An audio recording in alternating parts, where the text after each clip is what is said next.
इस्लाम ने बेटी का हिस्सा आधा रखा है, बेटे का हिस्सा डबल रखा है। लेकिन मैंने ये जुमला बोला है कि अगर गौर से देखा जाए तो बेटी का हिस्सा ज्यादा है। क्यों भला? इसलिए कि बेटी का हिस्सा तो रखा गया है पर बेटी के जिम्मे हक कोई नहीं रखा गया।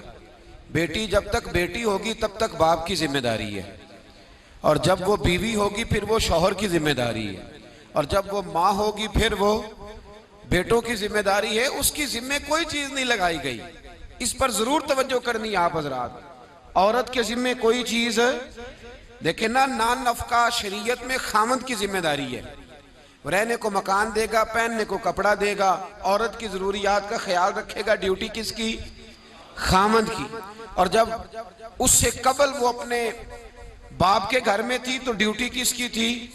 वालिद की। वालिद उसको कपड़े लेके देगा। वालिद किसी जगह शरीयत में ये मौजूद नहीं है कि बेटी खुद जाके कमा के लाएगी, बाप की जिम्मेदारी। और जब शादी हो गई तो फिर खामद की जिम्मेदारी। और जब वो माँ बन गई तो फिर तो मेरे महबूब ने कमाल ही कर दी।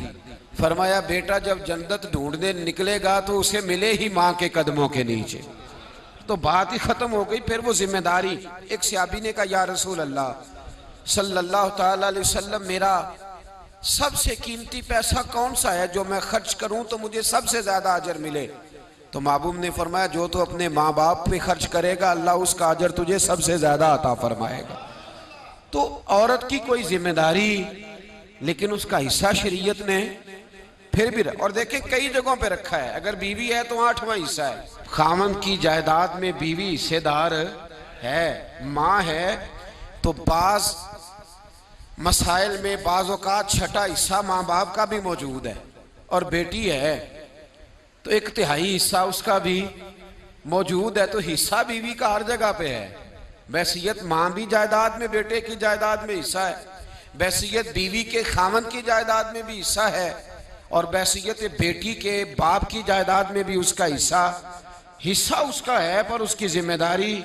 तो फिर बताइए इस्लाम ने ज्यादा दिया है कि कम दिया है?